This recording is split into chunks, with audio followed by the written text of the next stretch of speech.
Now, there we go. Right, okay, so I'll share my screen again. And someone tell me if you can see it okay. Can you see it? Yeah, all good. Great, thank you. Great, so Scottish policy making. Right, now, the way to understand Scottish policy making is based on a number of different dimensions. One is the idea of historical legacy, so history. Now, Scottish policy making and the Scottish ideas and approaches around policy making have been shaped by the past, because even before we had the Scottish Parliament set up in 1999, Scotland has always had a slightly different culture and approach to policy making compared to the rest of the UK. And that's because of the nature of our society and the fact that we've had a separate legal system and educational system even before the advent of devolution. But devolution was brought about as a result of the fact that the public voted for a parliament back in the 1997 referendum.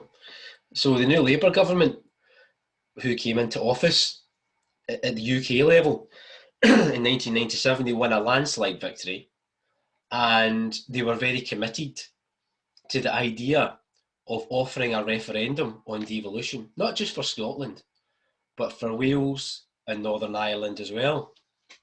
So basically what happened was Scottish people voted quite resoundingly for a Scottish Parliament. And what happened then was that the Scotland Act 1998 came into being, which was basically the legislation to allow for a parliament to happen and be set up. And it took a bit of a time to actually get it going. So the Scottish Parliament got going in 1999. And the idea was that post 1999, Scotland would embrace a new approach to policy making.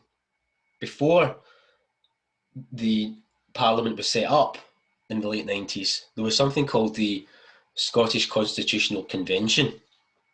And basically that was like a committee, if you like, of academics, politicians, civil society leaders who are trying to have a think about, what can Scotland embrace and do differently after we have a Scottish Parliament? And what style of policy making should we adopt? So the idea was that Scotland, with its Parliament, would become an inclusive environment for policy making. It would be very consultative. It would be more transparent. And even the Parliament itself, the structure of the Parliament, so if you look at the chamber within the Scottish Parliament, physically it represents something that mirrors other European parliaments, in that it's kind of rounded shaped, kind of half moon shaped. And the idea was that that would eliminate the culture of adversarial politics compared to Westminster. So down at Westminster, in the House of Commons, you've got two kind of sides that sit opposite each other, and it looks quite confrontational, even physically. So the idea was, let's embrace these themes of consultation, inclusiveness, transparency, non-adversarial politics, but actually represent it in the physical body of the Parliament itself. So that was the idea, and the idea was for Scotland to legislate with primary legislative powers over a number of key policy areas at that time. So that includes things like health, education, local government, and so on. There's a long list of different things.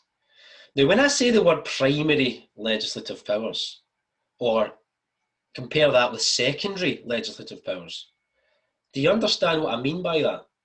Can someone tell me what the distinction is between primary and secondary legislative powers?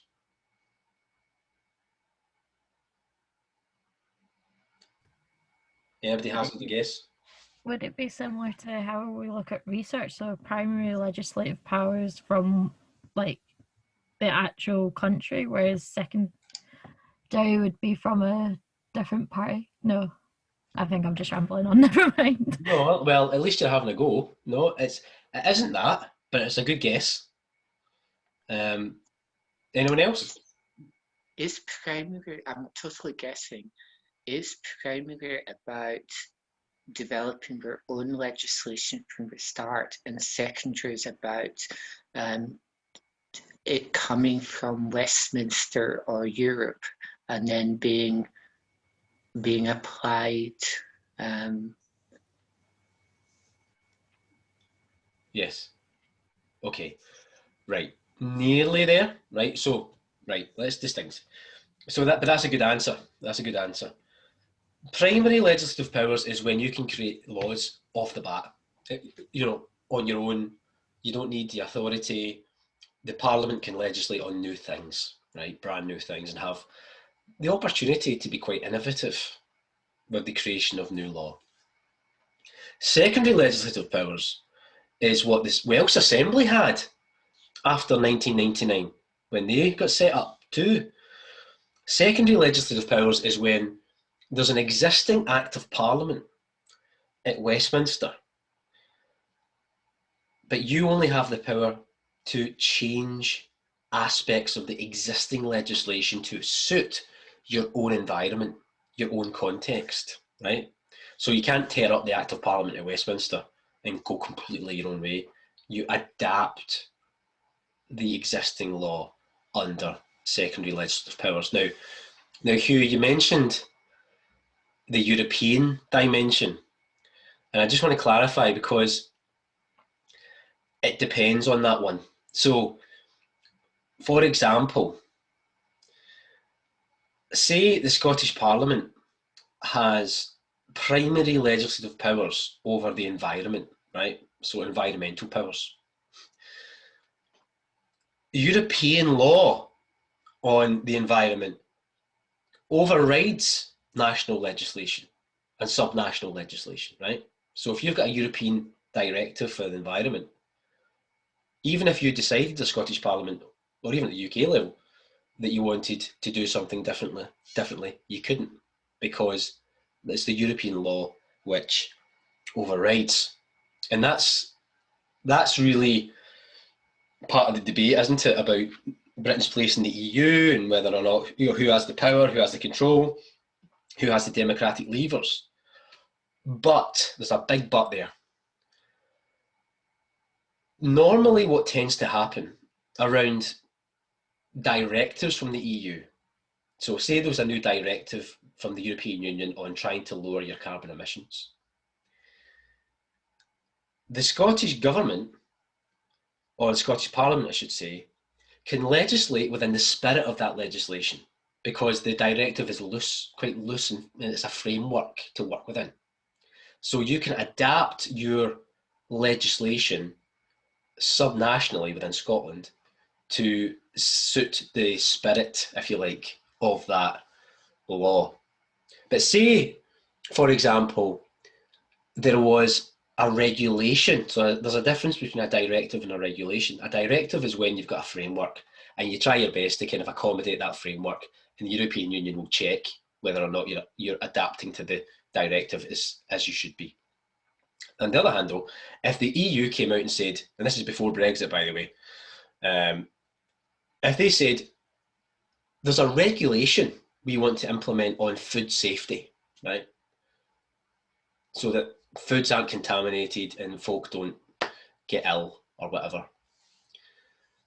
Then regulations have to be implemented as they're written in the European level. And normally regulations cover areas of technical areas of public policy, right? So very technical aspects, often scientifically based or specific industry requirements over certain things to ensure the functioning of the single market.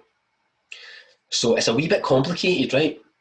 But so I'm kind of going on a tangent a wee bit to give you the context. But it's important to understand that context, because no government in the Isles of the in the British Isles or elsewhere who are within the EU or perhaps even within the world, everyone has to accommodate a higher governance landscape, Brexit or not, right? So even in the absence of the European Union, Scotland still has to have a think about how it interacts with the UK level, but not just that. What about international bodies as well, like the WTO, World Health Organization, IMF, the WHO, the UN?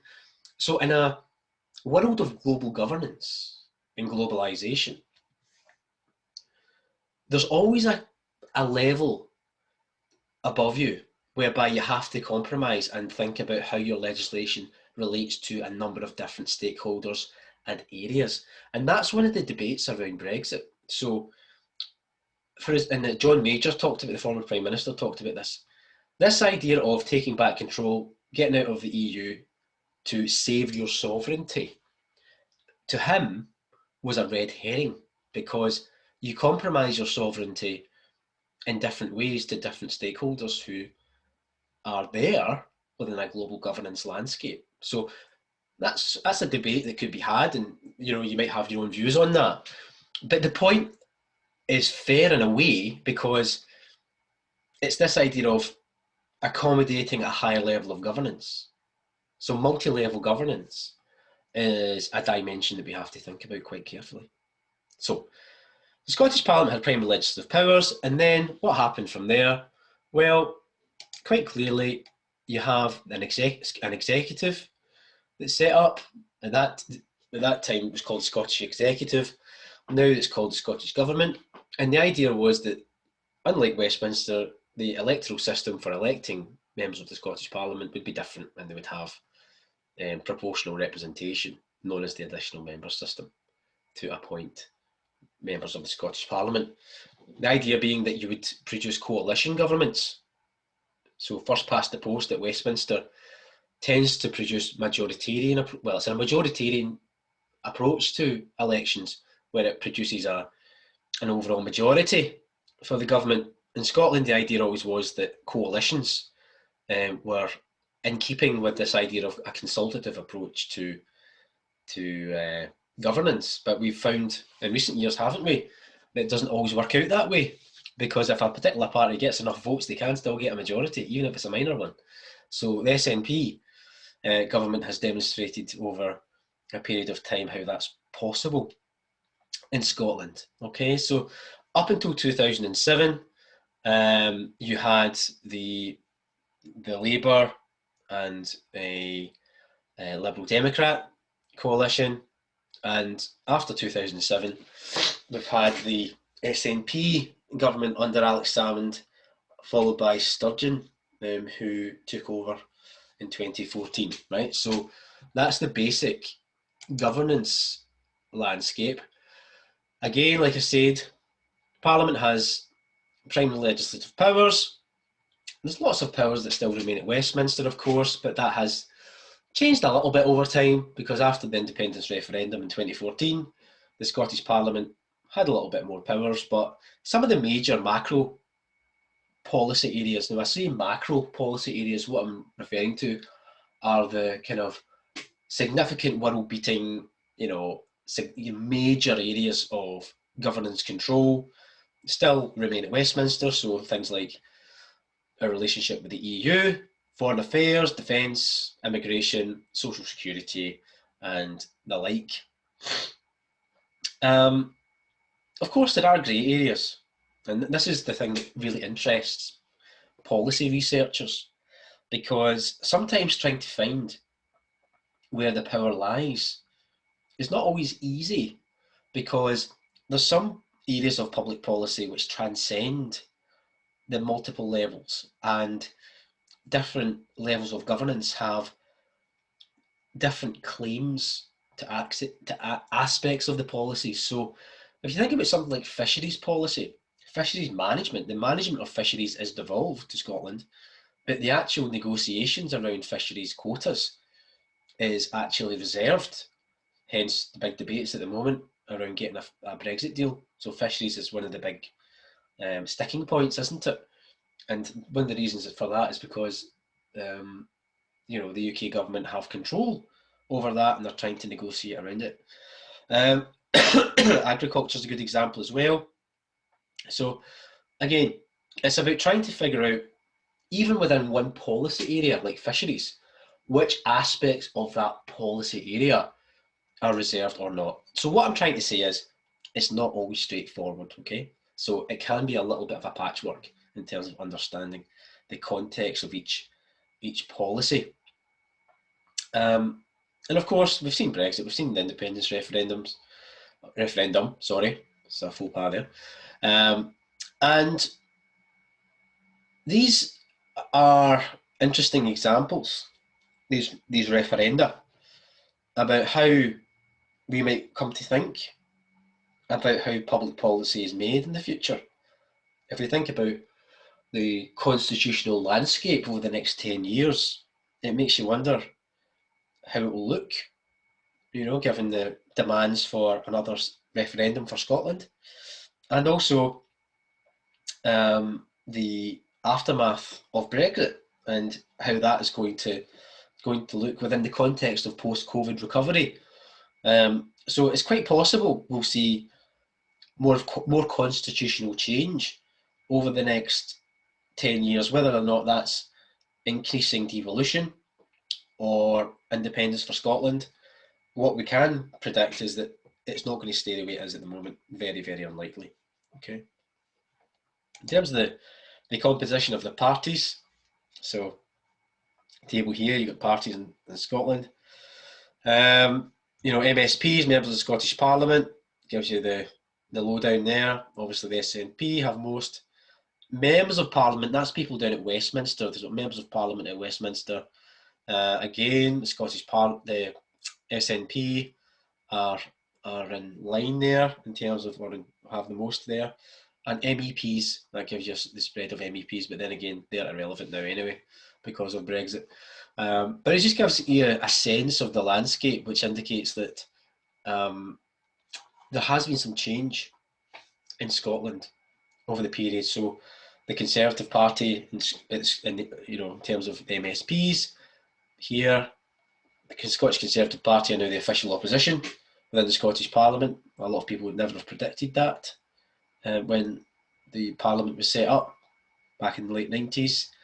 And again, the Labour vote or Labour representation has been damaged quite significantly over time. There's numbers of reasons for that, but I won't go into it. And of course, at Westminster, in terms of the MPs, you've got a different landscape as well. So you've got the Tories as well, who are again second to the SNP. Okay, so it gives you a flavour of the spread and the nature of the parties as well. What is it they kind of stand for? Obviously, this is quite a blunt description as to what they stand for, because you have different wings of the parties, as you know from, I'm sure, your knowledge of the Labour Party. That there's different factions. There's factions within every party actually, but this gives you a sense. So Scottish National Party tends to be centre left, more social democratic, obviously pro-independence. The Tories centre right, conservative, more unionist. Labour Party centre left, social democratic, tend to be more unionist, although there are branches of the Labour Party which aren't quite so much. Tends to be pro-European as well, and then you've got the other smaller parties. When I was talking before about the complexity of the constitutional framework and the context, I talked about this idea of multi-level governance. And I guess this gives you a flavour of what we mean by multi-level governance. So this is kind of where we are, this arrow here. This is where we are physically, if you think about it. And also down here as well, because our first port of call when it comes to the public sector and governance is local government. And of course our NHS boards, but If you think about local councils, there's 32 of them in Scotland, and then you've got the Scottish Parliament, and then you've got the central UK level, and then you've got the European space as well. But of course, again, that's going to change in this diagram. After the Brexit is signed, sealed, delivered and all that, we'll have a new deals and new trade deals and all that. This level here will change quite significantly, and you might actually see more of a complex patchwork of governance arrangements, around post-Brexit multi-level governance. Nice wee diagram here, or a nice wee picture of Scottish local government. It gives you a sense of the geographical spread of the different areas. And that's important because different areas in Scotland have different demographic and geographic profiles. Some areas might have more concentrated levels of deprivation, so policy has to be adaptable to dealing with different areas and within different constituent parts. Again, there's not always the evidence to say that we're particularly good at that in terms of dealing with things like deprivation and inequality. But it is complicated because, you know, when we think about Scottish governance, we don't want to fall into the trap of making it sound like we're dealing with one thing. You know, it's a complex landscape, and that for as much as this represents Scottish local government, you could overlay that with NHS boards.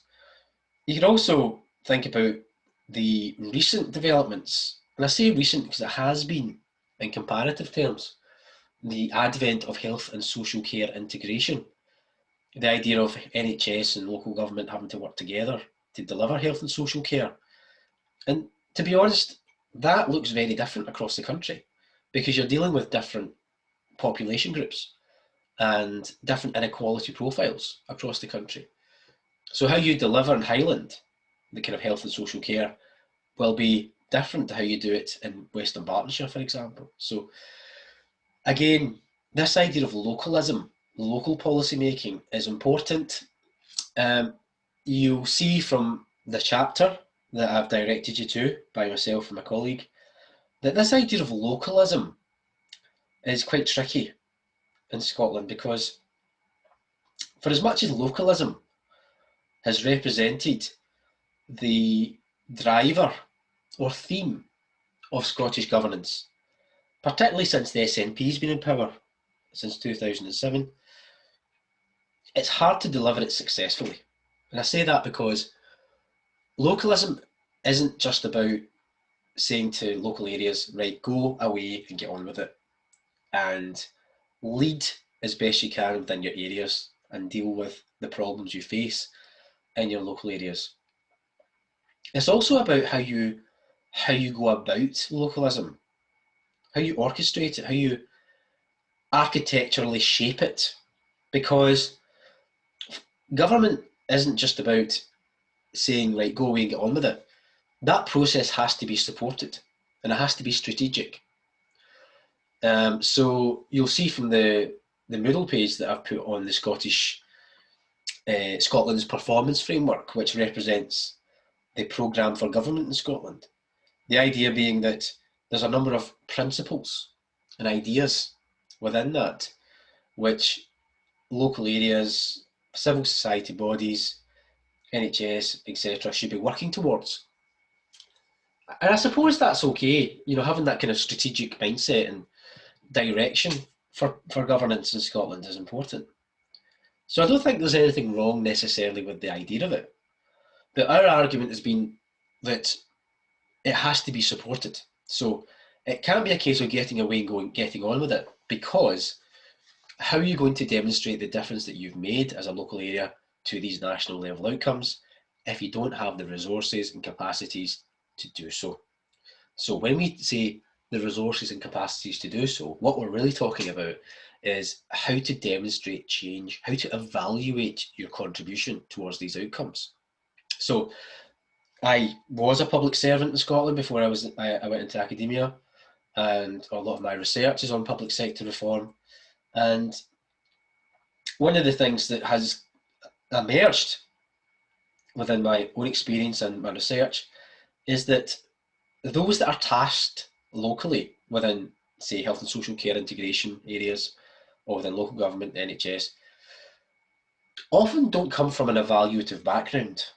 They often don't have the evaluation capabilities and skills to demonstrate change against these national level outcomes. And also there's questions about whether or not those outcomes have been co-produced with the areas themselves. So in some ways it can almost feel like a nice document which looks great, but it lacks meaning in many ways for local areas because they don't know how to operationalise it. And in addition to that, they don't know how to demonstrate change against it. So what the argument we've been posing is that there's nothing wrong with localism. In fact, it should be welcomed.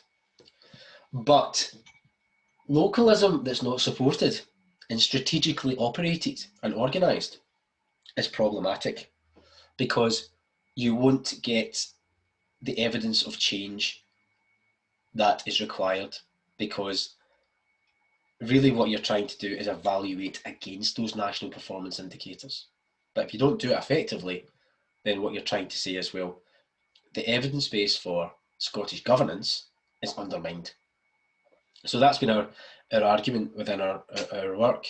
And in all honesty, it is a problem because in many ways, what you find is that the Scottish Government can be saying the right things and can be talking about the strategic directions, which is important, of course, but there needs to be a level underneath that of support and capacity building to allow that to happen. Now, I'm not coming at this from any ideological perspective, it's about what does the research tell us, and that's the thing that you need to think about too as students, is try and put your political preferences to the side and think, where does the evidence take you in terms of looking at the effectiveness of governance?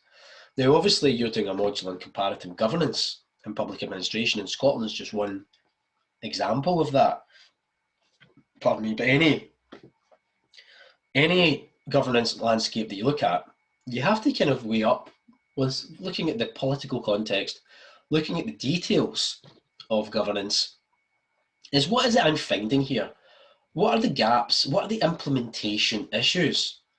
What needs to improve?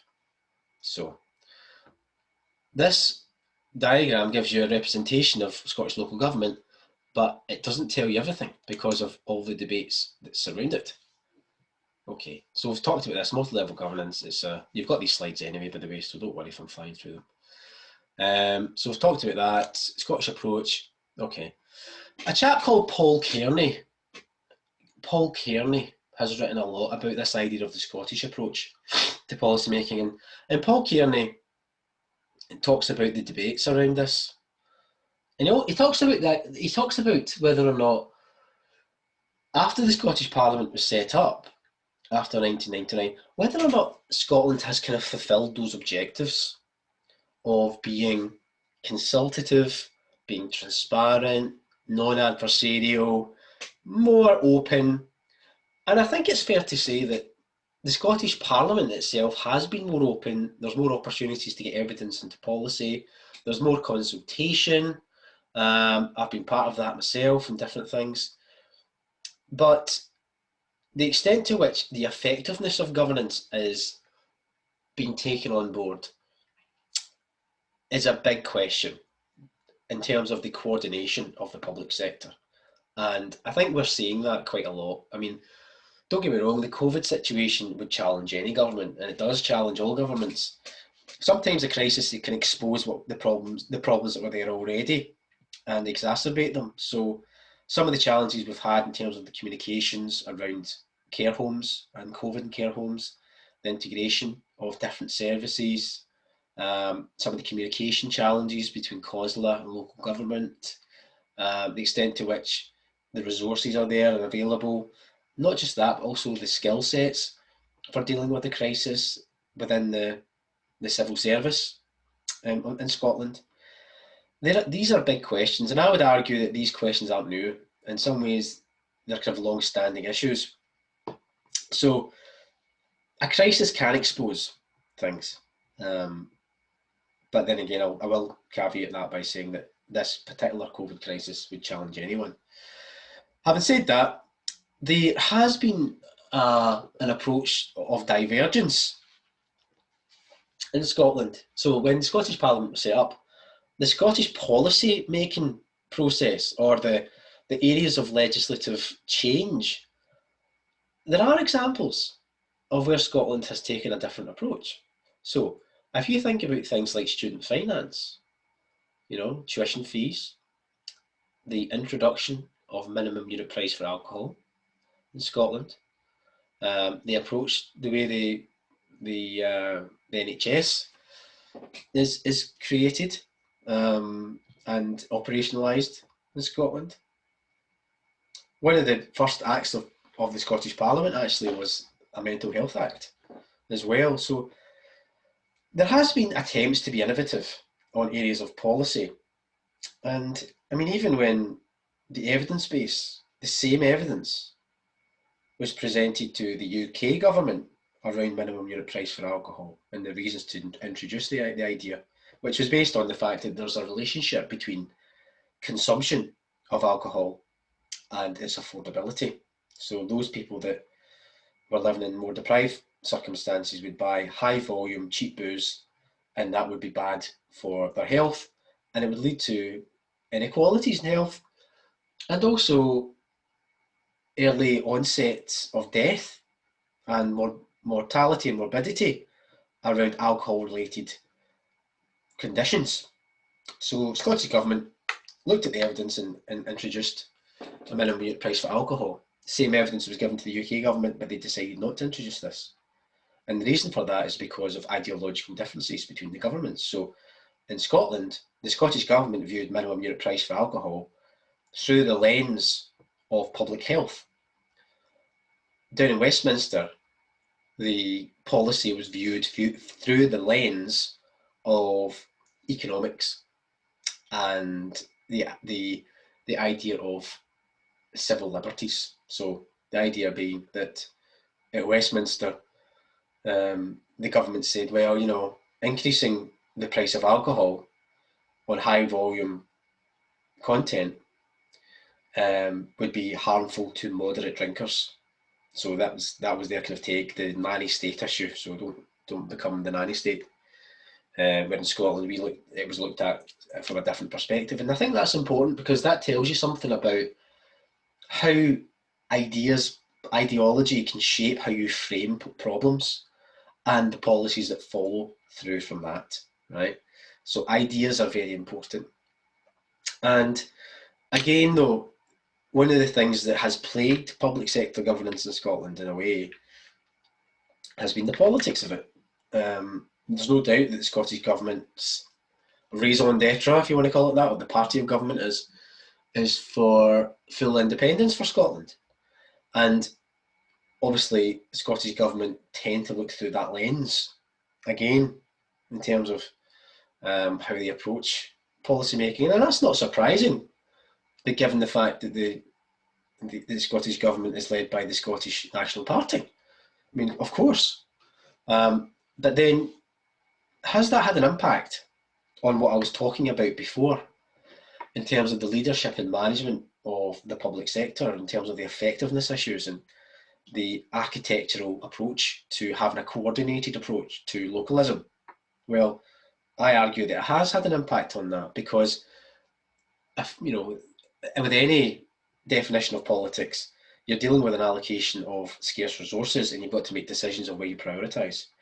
And not just that, you've also got to be forward thinking as well in terms of your future electoral success in government. So of course there's going to be naturally a degree of policy distraction towards the independence question.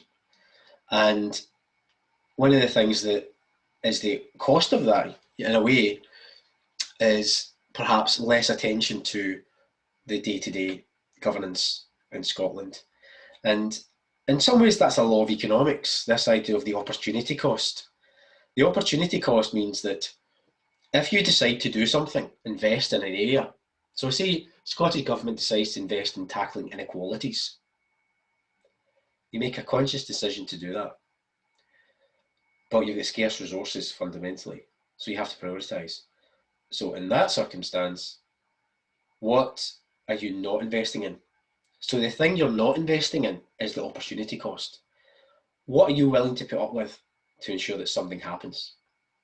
What damage are you willing to put up with for something to happen? So if we think about the COVID situation, the furlough scheme is a good example of that. Obviously, it's not going to be great for the economy, although it can help to keep people in their jobs, of course. But in terms of the long-term economic issues around it, the government have obviously thought about this and said, well, the furlough is the lesser of two evils, in that it's not great for public sector finance to be having a furlough scheme, but guess what? It would be even worse for the economy if everyone lost their jobs, right? So you're having to make those opportunity costs, and that means that for a time, the UK government will be distracted from maximising the economic competence of the country because of the necessity, if you like, of the pandemic. But then you could argue in Scotland, around the independence question, to what extent is that more of a political choice in many ways, or a kind of, no, maybe not quite as necessary, but still the argument remains that once you invest in doing one thing, something else will lose out. So that's not easy, because the whole approach to government and statecraft is about managing through choices and how you do that. And at the end of the day, it's the public that decide whether or not they're happy enough with your approach, of course. But at a day-to-day level, evaluating that is very important. Okay. Now, can I just pause for a minute, because I've talked a lot. Can you tell me if that makes sense? Have you got any questions so far about what I've said?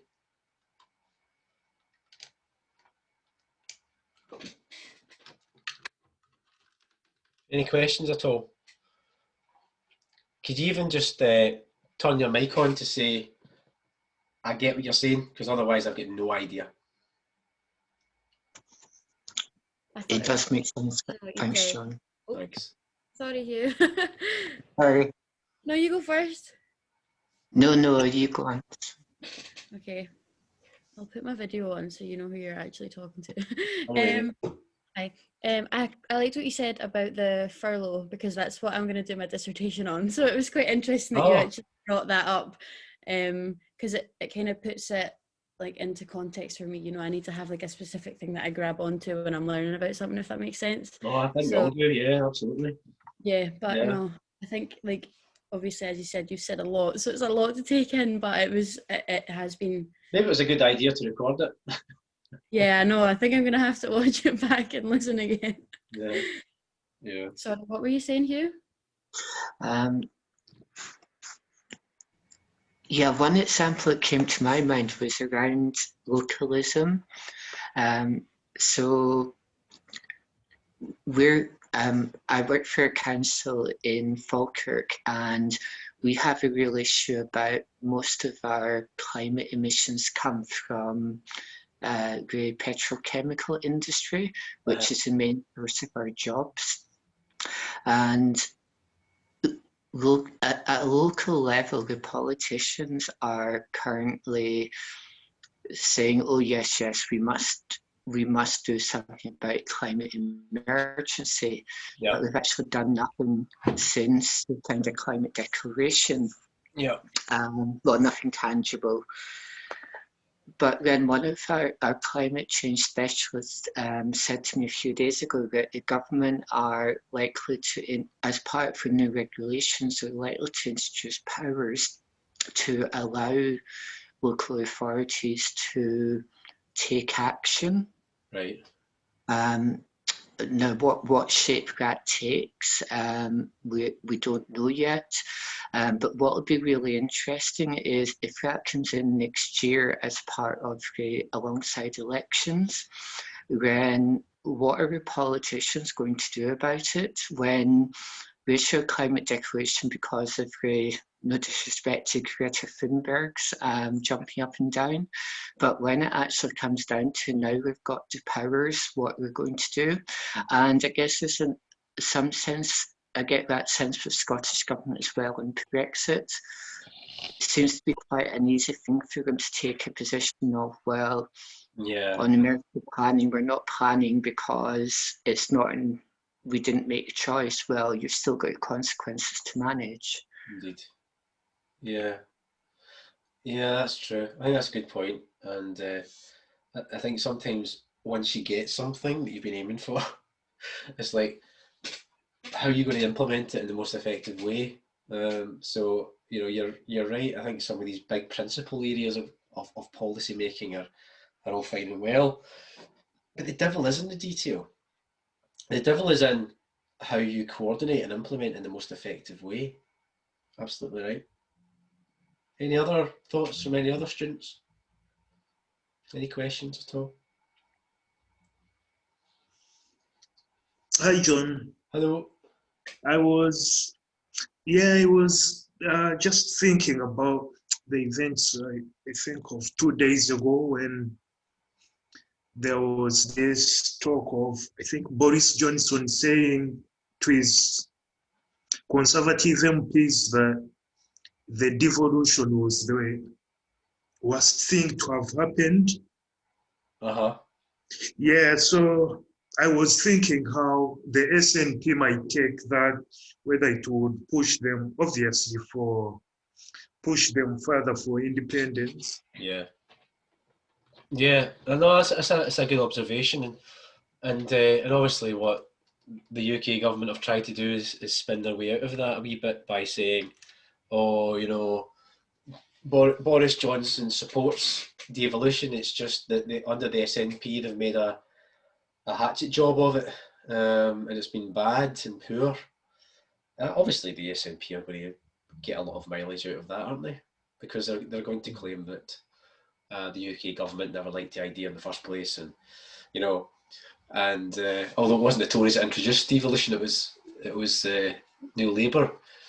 But you can see how that can play into the SNP's hands in many ways, and rightly so, because if the British Prime Minister is not going to be on top of public opinion and not get around some of the nuances and concerns around the independence question, then of course it'll add fuel to the fire.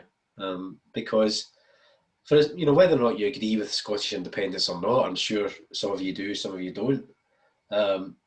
It's got to be important for politicians to recognise where the public are feeling about these things and to be sensible about what they say. I think that's the key, isn't it? But yeah, well, thanks for that. That was a good point. Okay, so we kind of that's given you a flavour as to the governance landscape, and in some ways, I kind of feel that I don't want to kind of just read the chapter that I've written out to you, because I'd rather you read it, and then think about what I've said more deeply. If you look on the Moodle site, I've given you a copy of the chapter by myself and Professor Robert Piper, and that's the book there that it came from. So I would say that's probably the most authoritative book that's been published on Scottish politics for quite some time. And I'm not just saying that. I'm not just saying that because I've got a chapter in it. I'm saying it because I genuinely feel that the other chapters as well, as a collection of work, provides a lot of useful information. The only problem is the book is really, really expensive. It's like 150 quid or something. Ridiculous. Can you not get a copy since you've got a chapter in it, John? I've got a copy. Yeah, I've got it somewhere. Where is it? I've got it somewhere. There you go. I've got it there. You can give us all a copy. For Christmas? Aye, exactly. Aye, no bother. I could put it on eBay if you want. I can make some money. Yeah, but it's a big book, and it's got lots of stuff in it, and hopefully we'll get some some chapters in the library. But I've given you the one I've put on the Moodle site is actually a pre-publication version, which is called a proof version. So it's 99.9% the same one same version as what's actually published in the book. There may be just a few little words changed here and there, but nothing of significance. So I'd encourage you to read that, right? Because what I've said to you up till now will make more sense, right? Because I've given you the context and I've already highlighted what some of the problems I feel exist. Having said that, the slides are quite detailed, right? So what I've got here is the details on what underpinned that chapter. So some of the ideas and questions we had around how we wrote the chapter. So you can boil it down to one thing, which is how effective has public sector leadership and management in Scotland been, right, since 2007? That's been the idea. That's been the question. And that was based on a study I was involved in. This gives you some indication of what the study was all about. You can read this yourself. But one of the important things to highlight, if you're going to get into the literature more broadly, on understanding the effectiveness of governance, not just in Scotland, right, but in different comparative contexts, given the fact this is a module which is quite comparative, right? So, excuse me, I've still got a bit of a cold. That you've got different conceptual ideas and literatures that can help you, right? So public value leadership is an academic theme which I've been writing about recently. I've got a new book coming out on it very soon, and I'll let you know when it's out, so you can give me money for that too. And basically that's about how the public sector is organised to deliver value for the public, right? So this idea of public value. Now, the word value is associated with other terms like outcomes, change, right? Improvement, development, enhancement. Now, why is that important? Because historically, within the public sector, if you think about the 1980s and the 1990s, a lot of focus was on this idea of new public management. And new public management emphasised the production of what the public sector provides, or the production elements, or the outputs. So I'll give you a really basic example. Under a new public management mentality, if you were looking at the performance of education policy, for instance, you would say to yourself, right, how many students from deprived areas have achieved an A grade in their exams, right? And what has been the most efficient way of delivering that result? That's new public management, because it's about efficiency in terms of process, but what is the result? What's the output? What's the immediate output from the activity? So that was the focus for many years in the public sector. Kind of number crunching, the idea of looking at numbers, the amount of performance indicators, the how many students got this, how many NHS patients got that, waiting times, these types of things. So that's new public management. Public value is taking it a step further by saying, okay, how many people or students in deprived areas have had an A grade in their exams? How efficiently did we deliver that? But what's been the impact of that on society? Has that student went on to get a job? Has that student went on to higher education? Has that student went on to improve their life? So these societal value-based questions, or the outcome questions, is what we emphasise within public value. And it really requires an evaluative mentality. So if you're going to just crunch numbers and say, oh, well, you delivered this, how many things did you produce because of it? It's not really difficult to do that, because it's about thinking through the performance monitoring data, right? It's harder to quantify the outcome, so the change, the impact. And evaluating the change requires skills, not just in terms of thinking through, what's been the attitudinal change as a result of what's been delivered. So that could be based on quantitative methods like surveys, but it's also about qualitative approaches as well. How have people shaped their lives? How do people feel? What's changed as a result of an intervention or policy? So it means that we can't be too wedged to one particular methodology over another, but we do have to think about the value of evaluation. And that's another paper that you've got on the middle site. So on the middle site, there's a paper of mine which looks at contribution analysis, which is an approach to evaluation. And that talks about this question of how you go about evaluating within a public value environment. So read that as well in conjunction with the chapter, because that will deepen your learning around this. So public value, if you're going to look at a public sector context in any part of the world, the themes of public value, I would encourage you to think about using, because it can be useful, right? Also linked to that are ideas of policy success and failure. So Al McConnell and colleague David Marsh have written quite a lot about this, and it's based on the idea that establishing failure or success is useful, but oftentimes when you're trying to evaluate policy, it's often not really either success or failure. Often policies sit in the middle because we're dealing with a lot of complex stakeholders, interests, levels of government. Therefore, we have to recognise that sometimes policies aren't necessarily a success or a failure. They can be a bit of both. They can be bits in the middle. Having said that, these authors provide a framework, or the fancy term for that is a heuristic, for describing how we establish success and failure.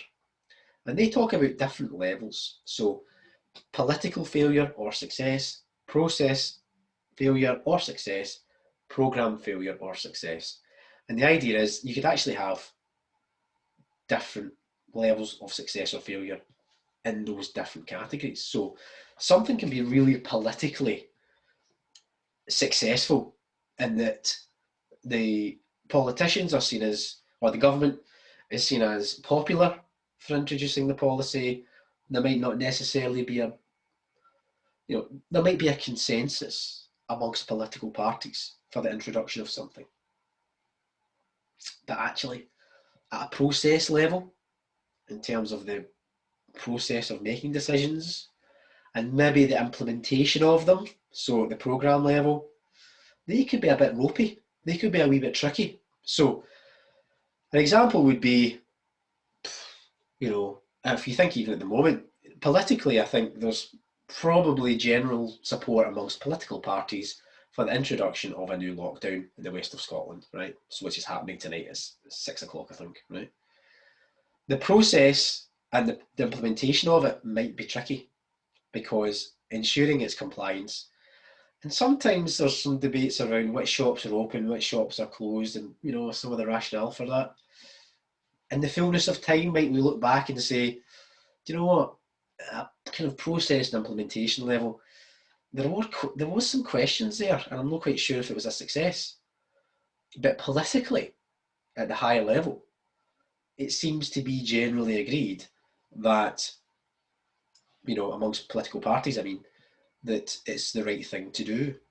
So you can see that if you're evaluating a policy, it's not a kind of either or, success or failure. It's actually thinking through the dimensions of success and failure and where you would locate a policy across those different dimensions. Does that make sense to people? Any feedback?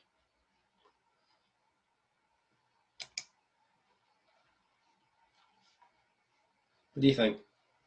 So the idea of success and failure across different categories. Do you understand what I mean?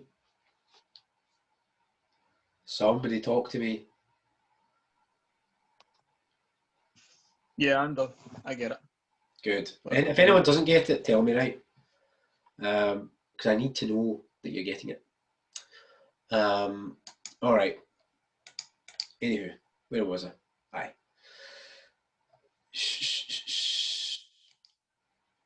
And there's other authors as well that I would encourage you to engage with. So if you think about people like Michael Howlett has written a lot about success and failure. His area tends to be more failure focused, and he talks about how you might actually categorise different types of failure. So the extent of it, duration, visibility, the extent to which the failure was avoidable, the intensity of the failure, or whether or not the failure was almost, predetermined or even most likely or intended. So I would encourage you to engage with Michael Howlett's work, because he's very good in this area. A couple of things to be aware of is that some of the major directions of public sector reform in Scotland emerged from the Christie Commission in 2011. So the Christie Commission was set up to look at how the public sector in Scotland might operate in a devolved context. And, up until 2011, there was the opportunity in 2011 to take stock on how things were going and think about a new approach to the public sector in Scotland. So the idea was this would lead to the National Performance Framework, like I described to you before, that has the kind of big outcomes, and there's a link to that on the middle site. But the Christie Commission talked about this idea of sharing resources between different public sector bodies, joining up services, and that led to big debates about, the centralisation of the police service and the kind of Scotland's one police force, the integration of health and social care, and so on. So that's really the backdrop to public sector reform in Scotland, this idea of the Christie Commission. So you can have a read of that too. I won't go into the details around this because a lot of this is in the chapter anyway. But I'll just get to some of the key conclusions. The key conclusions I would make is that in devolved governments, there is a real opportunity, especially if they have the powers like we have in Scotland at the moment, to carve out something different, to carve out something that's meaningful, that's led in a strategic way. There are opportunities as well to think about how they are situated within a broader political governance environment. So in Scotland, we've always had to think about our constitutional position in relation to the UK, but not just the UK, but also the EU as well. How do you effectively deploy the powers at your disposal? There's lots of debates about whether or not the Scottish Government has fulfilled or used the powers to their fullest potential that they already have, never mind further devolution and independence. And then there's opportunities as well for countries like Scotland to learn from other jurisdictions. This idea of policy transfer and lesson learning is also a new direction for you in terms of your reading. So if you look at people like David Marsh, who writes about policy transfer, you read people like Richard Rose, who writes about lesson learning and lesson drawing, and how you go about that. How do you draw lessons from other countries? I think that's important for this module, given the comparative nature of it. If you were going to compare two countries in terms of how they have approached a problem within the public sector, one approach that I would encourage you to think about is to think about the policy transfer and lesson learning literature, because that might actually be useful for you in terms of providing a conceptual and academic framework for doing such things.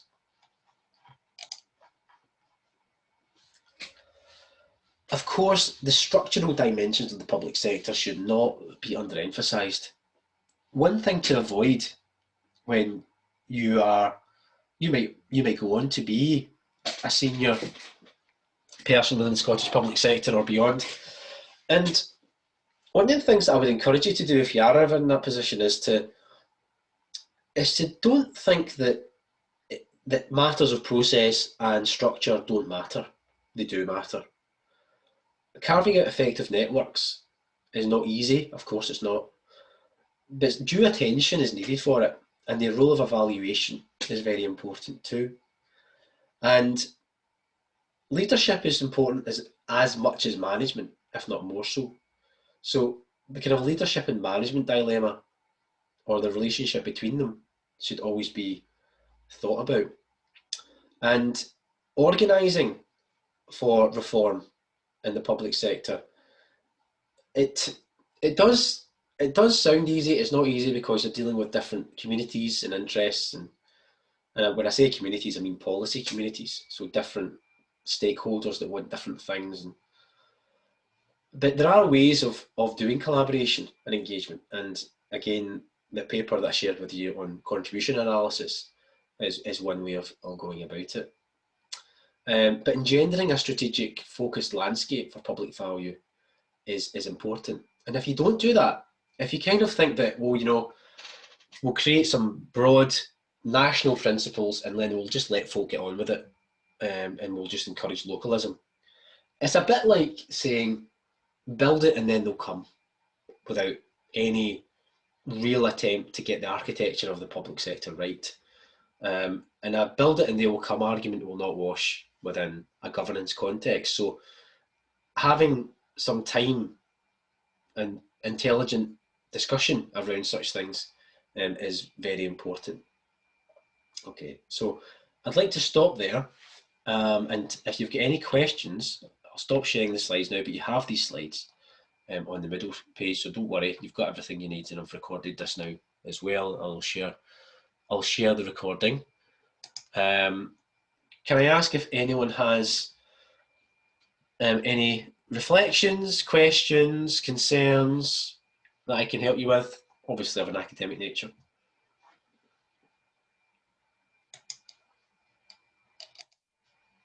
Does that sound okay to everyone? Well, I take your silence as yes, you understand. John, sorry. Where are you? Who is this? Barry. Oh, Barry. See, an example of policy transfer, like between countries, is the baby box one, because I remember learning about that. Like, okay, cool. Just trying to time our classes together so I can. The baby box one. When we had our son, we just missed out on that by like a month.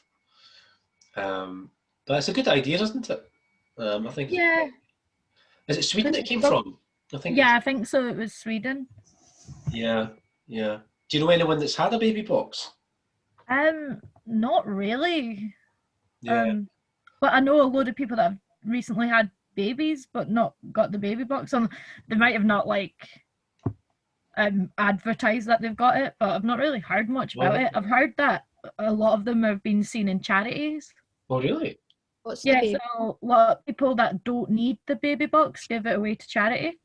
Oh, well, I guess that's up to the individual. Maybe I just wonder if you had to apply for it or whether you got it automatically. You do need to apply for it. Do you? Yeah, I'm fairly certain you do need to apply for it, yeah.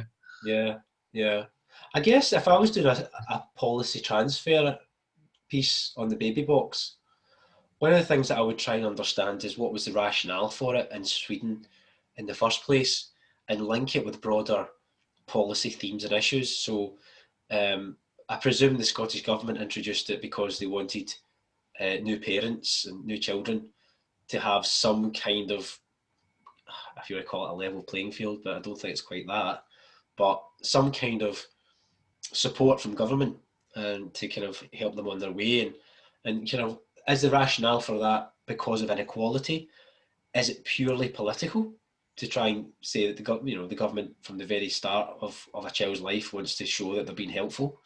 You know, I don't know, it could be a combination of things, but it's always about, it's almost like, you know, kind of thinking broadly around the baby box and thinking, well, what's been the underpinning rationale for this?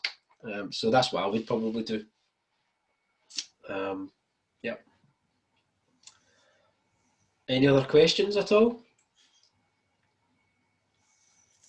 Have you learnt something today? Yes, a lot. Thank you, thank you. I don't get feedback. That's the thing. Like in the classroom, it's like you can speak to students and say, right, okay, you can tell if people get it or not. But there's no such thing as a daft question. I've asked so many things which you could argue to be daft questions in my life, and it's the only way you learn. And the biggest way that you can learn, and my advice to you is don't kill yourself with reading, right? Don't kind of get to a point of paralyzing yourself with reading. Like selecting some authors, reading consistently is a good idea. Sometimes when students look at reading lists and stuff, they get a little bit worried and they think, oh no, I need to read everything, oh dearie, dearie me. But actually, if you read a couple of sources around each theme, and then the trick is to say, right, okay, here's the thing I'm most interested in for my assignment or whatever it is you want to do, and then spend time focusing your reading around those things. So, I've been there, I've done a master's myself, so I understand how difficult it can be. But at this level, really, what we need and what really you need for employment as well is taking complete ownership over your own learning. What is it you want to get out of this? That's what you need to ask yourself.